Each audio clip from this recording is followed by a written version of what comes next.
It started with her eyes. Amaka's eyes had always been dark and soft, the kind of eyes that made people feel comfortable. But one day, they changed.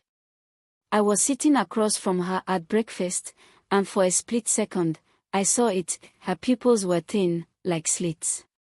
"Amaka," I said, my voice low. "Your eyes." She blinked, confused.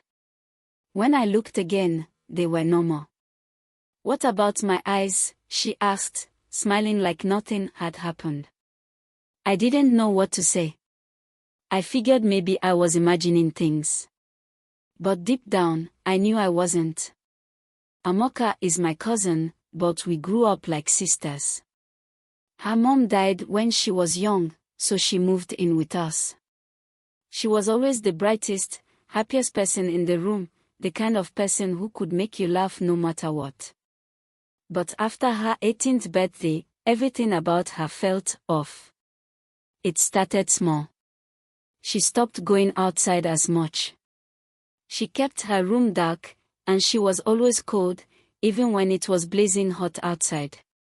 She stopped eating normal food, too.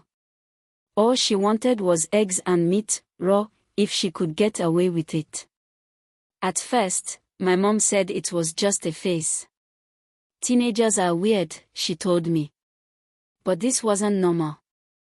The night everything changed, I was in my room scrolling on my phone when I heard something strange. A soft, dry sound, like leaves rubbing together. It was coming from Amaka's room. "Amaka," I called, knocking on her door. No answer. I pushed it open and froze. She was sitting on the floor, her back to me. The air smelled like something wet and earthy, like the ground after rain. "Amaka," I said again, stepping closer. That's when I saw it. Her skin was peeling off. Long, papery strips hung from her arms, her shoulders, even her neck. Beneath it, her skin wasn't red or raw, it was golden and shiny, like the scales of a snake. I gasped, and she turned to me. Her eyes were completely different now, bright yellow with slitted pupils. Her tongue flicked out, weak and sharp, and I stumbled back, almost falling. "Don't look at me," she whispered, her voice shaky. "I don't want you to see me like this." "What's happening to you?" I asked, my voice trembling. She looked down at her hands, her fingers trembling as the last bits of her human skin fell away. "I don't know," she said. "But I think I'm becoming something else." The next morning, Amaka told me everything. "My grandmother told me a story once," she said. "She said the women in our family are different. Sometimes, one of us is chosen." She didn't explain what she meant, but she said I'd understand when I turned 18. She paused, looking at the floor. I thought it was just a story. Something to scare me, you know. But now, I think it's real. I didn't want to believe her, but what else could I do? The proof was right in front of me. Her skin, her eyes, even the way she moved, it wasn't human anymore. Over the next few days, things got worse. Amaka stopped coming out of her room completely. She barely spoke, barely ate.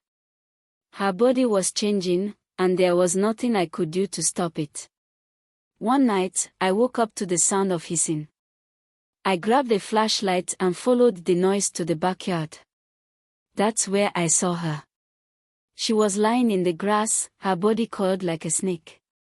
Her legs were gone, replaced by a long, muscular tail covered in golden scales.